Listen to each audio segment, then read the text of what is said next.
Hello everyone, welcome to the Boleyn Lounge walk and talk video with Jeff and Coco. You can see slightly different backdrop again today. We're back at the marina. It's a little bit cold, a little bit windy. I've got my fluffy mic on, so hopefully that'll take out a little bit of the wind noise. But today we're going to talk about our game coming up against Man City. So thanks for all of you for joining me, and let's give you my thoughts. So obviously City are a good side. Coco, are you coming?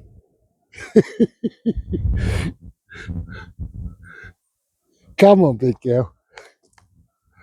So yeah, City being a good side, and plenty of players that offensively we need to worry about. Doku, he's going to be a handful. Cherky, I mentioned on Tuesday when we were on our show, he terrifies me if I'm honest. And Semenyo, he's just, he's carried on, where he left off from Bournemouth, but just in a better side, isn't he? So scoring goals for fun, it seems. Obviously Haaland, he might not be having the best season for him, but he just loves playing and scoring goals against West Ham, doesn't he? So no Coco. So yeah, he's an absolute threat. Just bear with me. I'll negotiate going past this dog over here. Good girl. Come on. Good girl, you. So no Coco. Come on. Good girl. And Rodri, who might not be quite as influential as he once was, still just runs the middle of the park for him, doesn't he? So plenty of things for us to think about from them, but what can we do to give them things to think about from us? Now obviously we've got injury concerns with Somerville. He's reportedly definitely out for the City game, and after hobbling around at the end of the Brentford game, you'd probably suggest it's not a good idea for him to play, even if he's anywhere close. Now, half-time changes against Brentford for Scholes and Traore I thought was tactical, but I don't know, I've seen a couple of reports that they might have taken knocks, so I'm not sure about their fitness. I'll be honest with you, I don't want to see Scholes against City anyway. I spoke about it if you've tuned in on Tuesday. I think he'll get a torrid time if we play him. And I guess should talk about what my team selection would be. Areola comes in against Brentford. Had a really good game, I thought. But it seems like Nuno's decided that Hermansen's his league goalkeeper.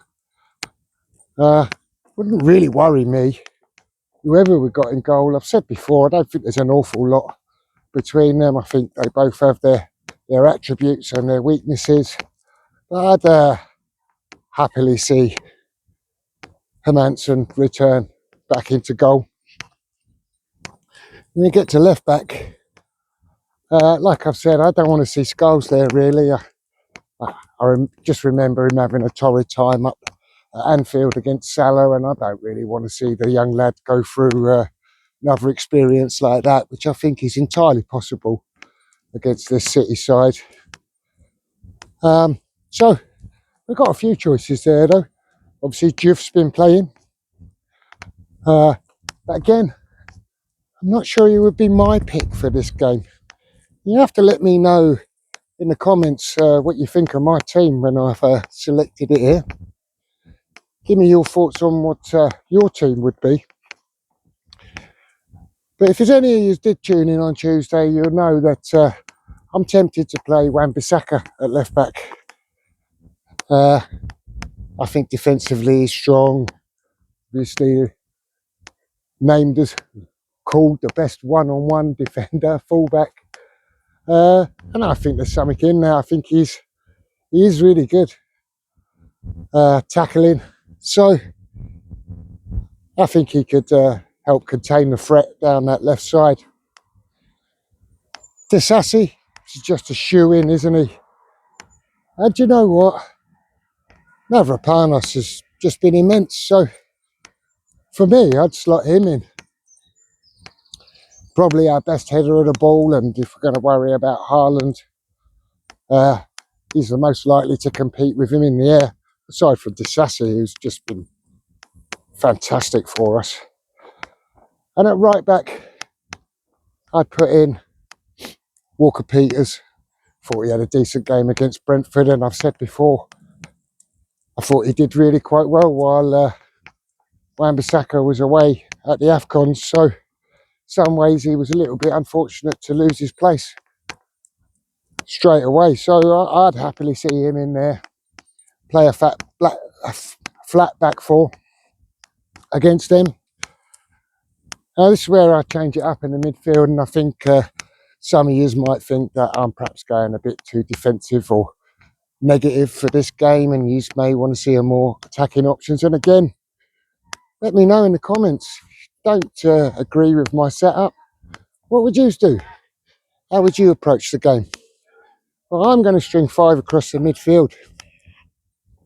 I'm going to play Bowen wide on the right. He'll help his full back out. We know he will.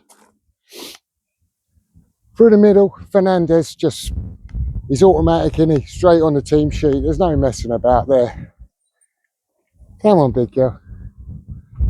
So, yeah, Fernandez is in. I'd play Souček in that midfield.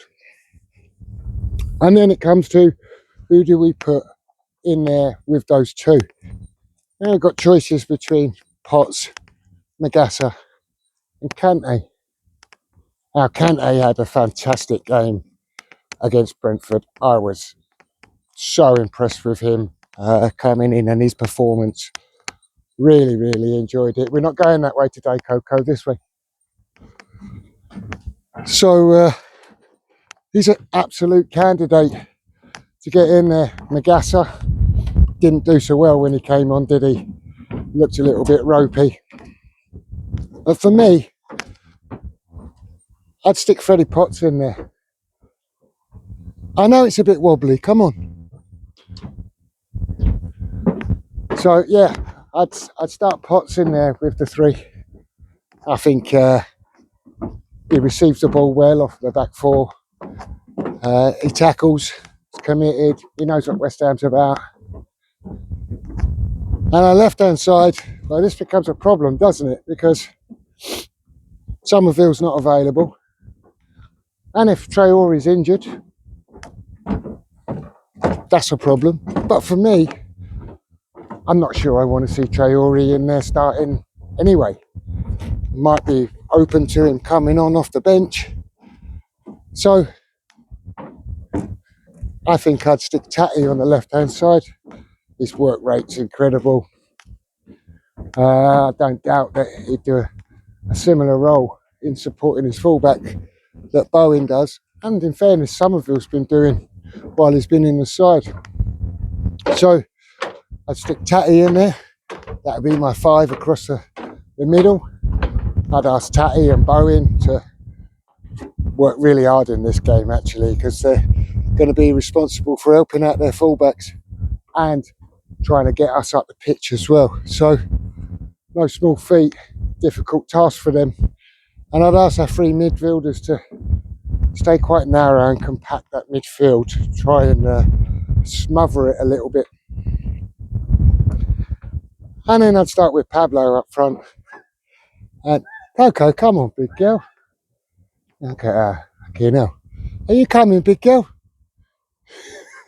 Sauntering along. She does love it here.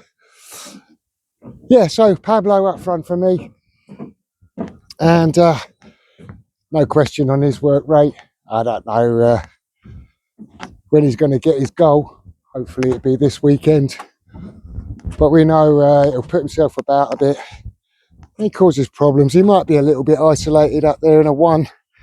This is where the wide players and perhaps Souček, someone, oh shit, is going to have to get up and support him a little bit. And I'll be trying not to lose him, firstly. It's so important for us this weekend, I think. We can get a point out of this, be a massive result. And if we can nick 3, we can frustrate them, get a breakaway goal, score from a corner or a free kick, something like that. Nip the 3 points. It'd be absolutely huge. Anyway, that's my fault. I've been looking to bring Traore on later in the game. I'm sure Tatty will absolutely run himself in the ground. And he might give us a bit of an outlet, because he certainly looked like previously, I don't think he's shown his pace for us, but against Brentford he looked a little bit quicker, he looked a bit more involved. So if he's anywhere near fit, I'd bring him on as a substitute. Obviously we've got Wilson to come on for the tiring Pablo, which is no doubt going to happen. Now, it does cause a problem when Wilson comes on, because I don't think he could do the role that we're asking Pablo to do in a 1 up there. But again, if a chance drops to him in the 18-yard box, he's the most likely one to sniff it out and score from it. So he still carries a threat in that way. In the midfield, pretty sure that Souček will get tired as the game goes on, and that's when I would introduce Kante, bring him into the game based on his performance against Brentford. I'd have a bit of faith in him, and yeah, that's where I'm at, guys. Now, I haven't said it before in this video at least, so watching this, please do give us a like. If you've not subscribed to the channel, please do that. It's free, costs nothing, and it really helps to support us. Coco, what are you doing? Come this way. This way. Yeah, so predictions now. All that said, trying to keep it tight, trying to nick a goal here and there, get a breakaway or a set piece goal, maybe steal a result off of these. But in reality, I think it's probably unlikely. So I think the most likely outcome, especially with City pushing now for the league, if they've got any hope of pushing for the league at least, they're going to need to win this one. So I'm going to say we probably lose 2 or 3-0 like usual, but I hope I'm wrong. I really do. Anyway, like I say, please do get your thoughts into the comment section.